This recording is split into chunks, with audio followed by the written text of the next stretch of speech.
Hello and welcome to Downtown. I'm your host, Robbie Haig, and I thank you for being with us. Today I am talking with Jim Hardeman, who is a clinical social worker, and I will let Jim tell you his story.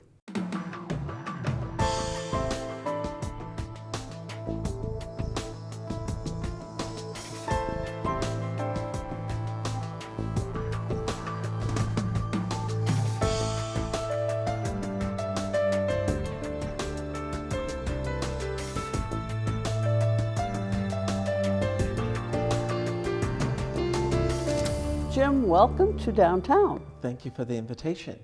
It's my pleasure. Been looking forward to it. Good. And I'd like to get a little background on who Jim Hardeman is. Happy to engage. Excellent.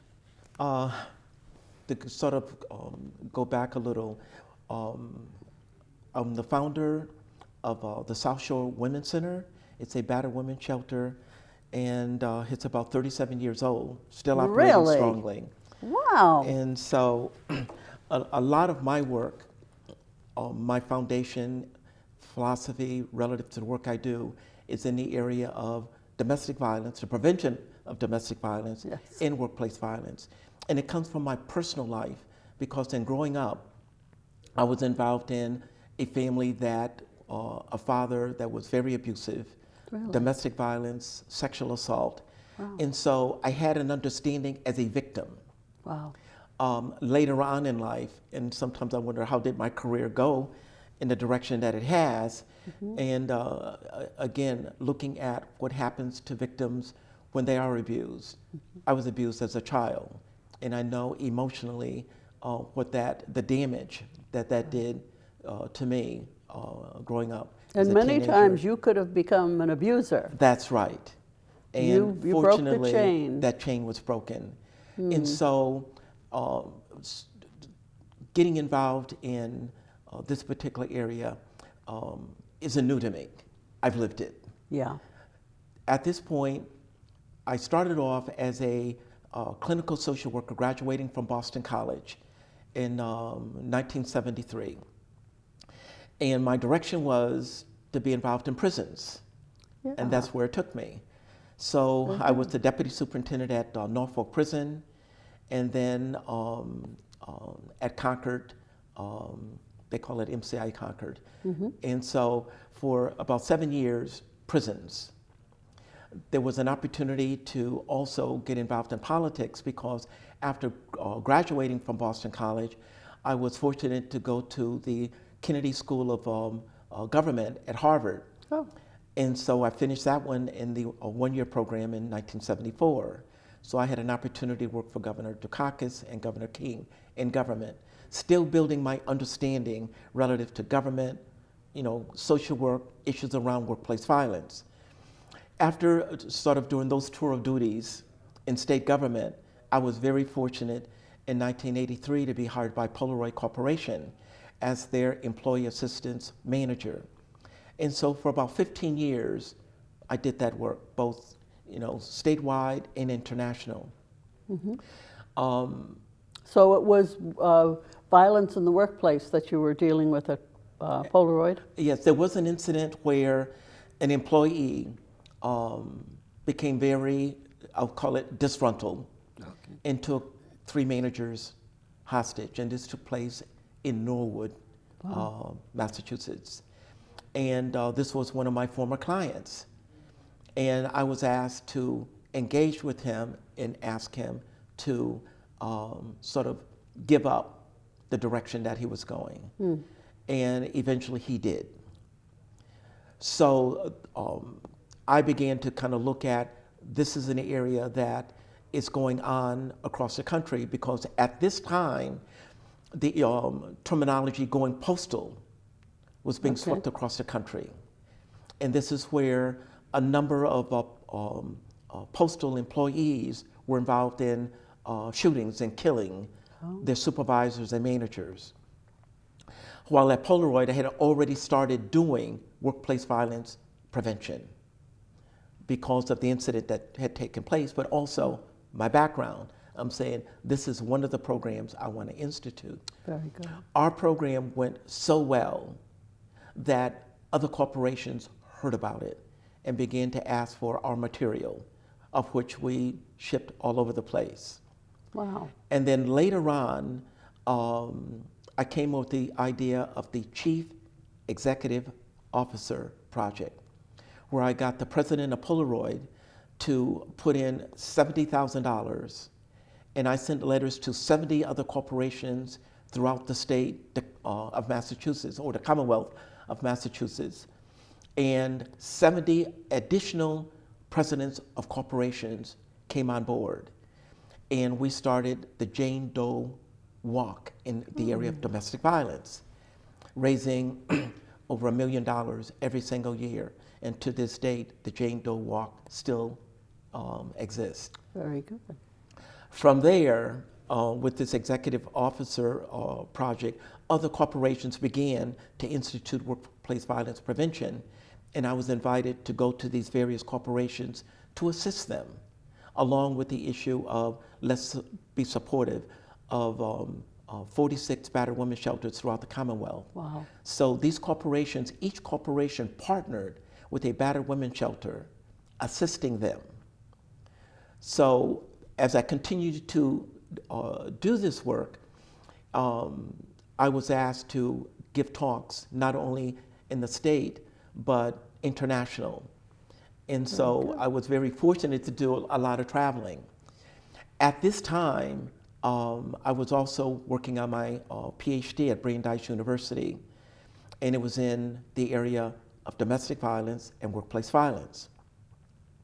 As I'm completing this work, I received a notification from the White House, and this was President Clinton's second term, and he was working on a program called VAWA, the Violence Against Women's Act. Yeah. And so I was asked to be a consultant to the White House in dealing with how domestic violence intrudes in the workplace, in the training that I was doing at Polaroid Corporation. So I was very fortunate to sort of continue working with the president in this area as well as Congress, and that bill was passed. And the Violence Against Women Act dealt with when a woman is abused, say in the Commonwealth of Massachusetts, and she goes to Rhode Island, it's a federal offense. Prior to that, a woman could go to another state and the perpetrator could follow her and continue to violate a restraining order. Really? Because it was from Massachusetts, not Rhode Island. Oh my goodness. So now the federal government is now involved. And fortunately now they have a Violence Against Women office where federal standards are introduced to the 50 states relative to how to deal with issues of domestic violence state to state to state. Really? So as you could see, I became really involved in this area of domestic violence, workplace violence. Just as I was about to retire in 1998 from Polaroid Corporation, I then received notification from the mayor of Brisbane, Australia.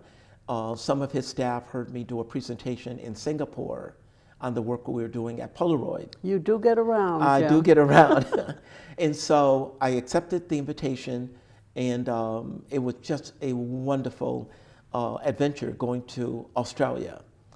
And while I was giving a presentation there, again, dealing with the prevention of workplace violence, they call it the Lord Mayor, the largest state in Australia is Queensland, Australia. And in the audience were two women. One is Aboriginal, and another one is from the Torres Strait Islands, which is in North Australia. Okay. And during one of the breaks, these women overheard the mayor. His name is Jim Sorley. We were talking about civil rights. And I said I was very active in civil rights in the 60s. I was located in Biloxi, Mississippi. Oh my goodness. And he says, well, I was a priest in Chicago. And I said, you're going from a priest in Chicago to being the mayor of Brisbane, Australia? I said, we're traveling. You've done. So as we're bantering around about our involvement, these women approached us and said, we're going through our civil rights right now. Will you become involved? And I said, well, I'm here for a short time. This is in Australia. In Australia. I'm here for a short time, and then I'm going back to the United States. Mm-hmm. So the mayor at the end of my presentation said, this will be my legacy. I would like to have you come back, return to Australia, and spend some time understanding the civil rights issues that all of Australia is involved in with Aboriginals.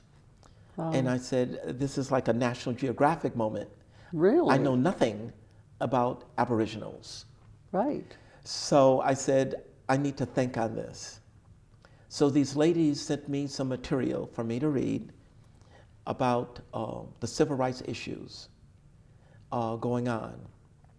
And to my amazement, what happened in Australia was similar to what the United States did to the Native Americans.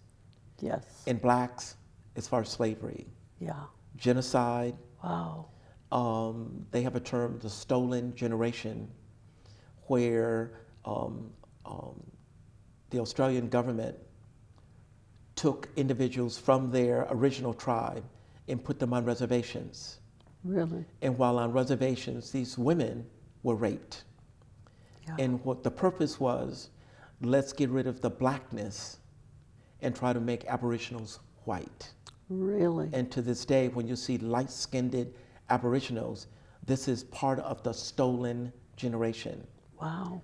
And I think it was in 1964, that's when the United Nations confronted Australia about their practices.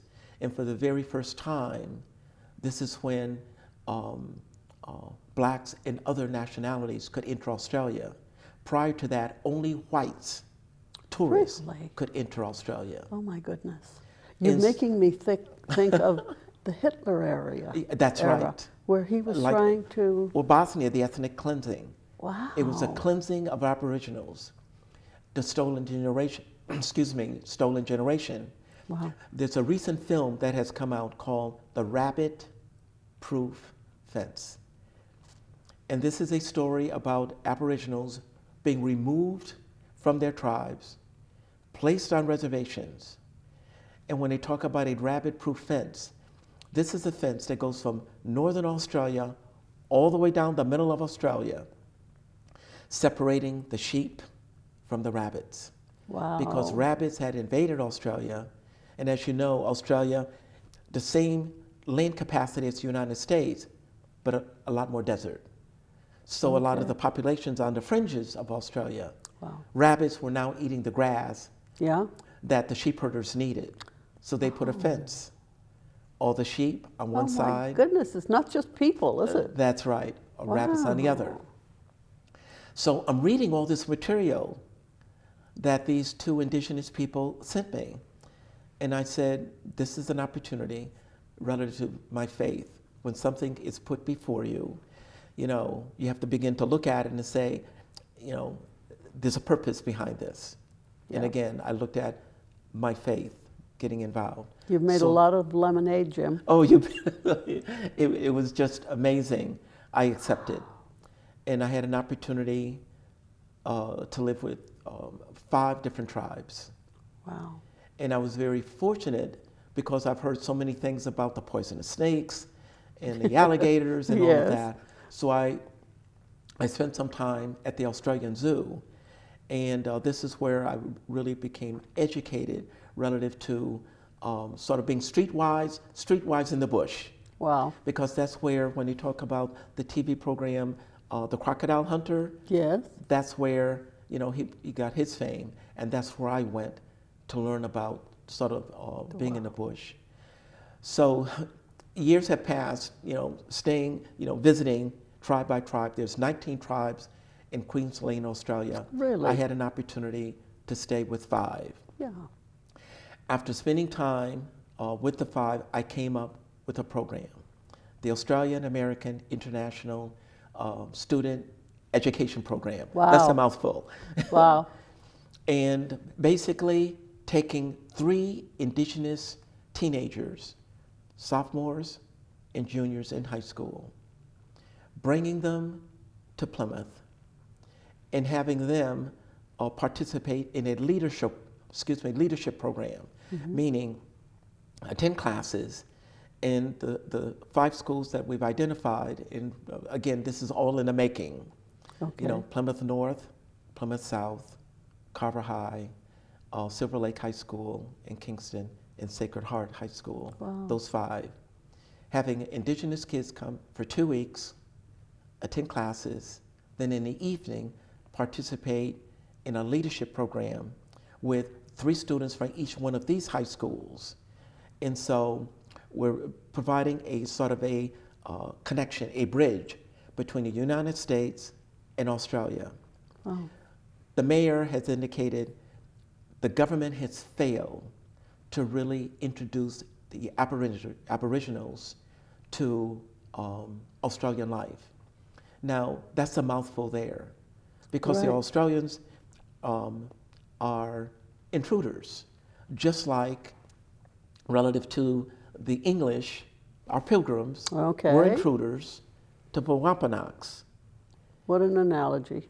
A total analogy. And so the Aboriginals have a term called a day of sorrow. Captain Cook entering Australia and doing the damage, the genocide, and they call it, and they have an annual sort of holiday, Sorry Day. Very good. Like we have here That's right. We do the same during thing. Thanksgiving. That's right. And they call it, We have our Thanksgiving, they call it a day of sorrow. yeah. Wow. So again, I'm on the learning curve. But now I'm hearing the mayor tell me this is what the government has tried to do. We put housing where the tribes are. They don't live in the housing, they burn it down, they use it for firewood. Really? We've attempted to bring indigenous people to attend seminars in domestic violence and all sorts of other areas dealing with trying to bring sort of a peace Okay. within the tribe, as well as tribe to tribe. And when the indigenous women return back to their tribe, many are murdered. Really? So the government is saying, Wow. what do we do? And so this is why the mayor is saying, Jim, come up with something. Because of your background in domestic violence and workplace violence, link the two and help us deal with the issue of the disparity between Australian government and indigenous life. Wow. And so I came up with sort of this And it's still going program. on in Australia. And to this day, it is still going on. Do we ever hear about it? No, you don't hear about it. And this is why I'm trying to engage with National Geographic to film this. Excellent. As these young people are leaving their tribe to come to the United States, there's an orientation that's going to take place before they arrive. Okay. And so I'm looking at 5 tribes from the east coast of Australia, from Brisbane, Australia, to a location called Cape York. And like in Cape York, the situation is so bad that Aboriginal women have to be locked in dog kennels Oh my goodness. to prevent them from being raped. Wow. So there's still a lot of issues around civil rights, social justice, that the Australian government still has not been able to come to terms with relative to the background that, from a stolen generation and stealing Aboriginals. Wow. And there's a big gap between a lack of trust. So we're hoping that these young kids, Aboriginals and from the Torres Strait Islands, will come to the United States, participate in classroom studies, getting to know sort of the English life. Okay. And some will speak brokenly English, some may not. But just like when I went into the various tribes, I had to use sign. Okay. And so I'm hoping that for young people, they'll come to terms relative to communications. And by sort of a pen pal kind of term, Okay. work together, participate in these evening seminars, because then these young people will go back to Australia and they've got to do a year-long indigenous project with their particular tribe. Now, will they be in fear of their lives when they go We're back? having elders come with these young kids, and these elders will protect these young Wow, kids okay. to make sure they are not harmed. Okay. And these young kids will be mentored until they become adults, and then they will begin to take tribal positions. Okay. And then they're going to be responsible for bringing their tribe forward relative to 21st century connections with, Wow. the Australian community, because right now there's a great deal of isolation. And it's just What an hard to believe. undertaking, though. It's a major undertaking. Wow. And I would just like to add, while these kids are here, Yes. this is all future planning. Right. To have our indigenous, the Wampanoags, participate in a program with these Aboriginal kids at the Plymouth Plantation. Okay. Then Boston College is also involved. They have a program called Ahana, where they have Asian, Hispanic, and Native American and Asian students in a program. And we're going to be asking them to become involved in this also, where they're going to assist us as program leaders, Okay. running these evening programs and assisting us in travel. So we'll be going to the United Nations for a reception, the Australian Embassy in Washington, D.C. for a reception, and also at Boston College for a reception. Wow. And then these kids their 2 weeks will be up, and they'll head back to Australia. But the following year, then these U.S. kids will go to Australia Okay. and visit the tribes. And I'm hoping during the course of this time, our U.S. kids also will be given a year-long community project. Wow. Dealing with like a program that currently exists, No Room for Hate. Very good. Yes. Issues around domestic violence, Uh-huh. issues around the prevention of violence in the home, when we talk about Right. drugs and alcohol Yeah. and that sort of thing. So both sides will have community projects. Mm-hmm. And so when the U.S. kids go to Australia, they'll be presenting their programs, what they did in the U.S. Wow. And likewise, the Australian kids will be presenting their programs with an audience of government officials. Amazing. And so that's... They say one man does not make a difference. It's not true, is it? Not true at all. Not true. No. When do you propose to begin this? I am truly hoping if the funding, $250,000, Yeah. we could bring these kids here the first 2 weeks in November of 2016. Wow. That's what we're Oh hoping. my goodness. So we're doing a lot of efforts in funding both here as well as in Australia. Fantastic. We're busy. Do you have a group that works with you? Yes, we have a nonprofit organization, again by the Australian American International Student Education Program. Wow. And so we have a board of members, Australia, board members here in the US, and they all work together. And that's an effort unto itself. Oh my because goodness. They're 13 years, they're 13 hours, excuse me. Wow. Sort of ahead of us. So Yeah. our night is their day. Yes. And yeah. so when you're finding time to do conference calls, we've got to be Right. up like 11 or 12, and they've got 7 or 8 in the morning. And so it's a big effort trying to get even the boards to work together. Jim Hardeman, I salute you. Oh, This thank you is very an much. Let's toast to unbelievable success. undertaking. Yes, absolutely. Thank you very much, What an Robbie, for this undertaking. opportunity. And I would like to project Yes. that when this is happening here, I hope you do Yes. get National Geographic to film it, but when it's happening here, we could do another show before the kids or while the after kids are the here. kids or while the kids are here. I think it Yes. would be Wouldn't that a be something? fantastic follow-up. That would be fantastic. Wow, you are an amazing man. I'm really thankful for the opportunity to be able to be involved in this endeavor. It's been a an pleasure adventure. to meet you, Jim Hardeman. Thank you. Thank you again for the invitation. And thank you all out there for being part of our show in downtown. And we hope to see you again real soon.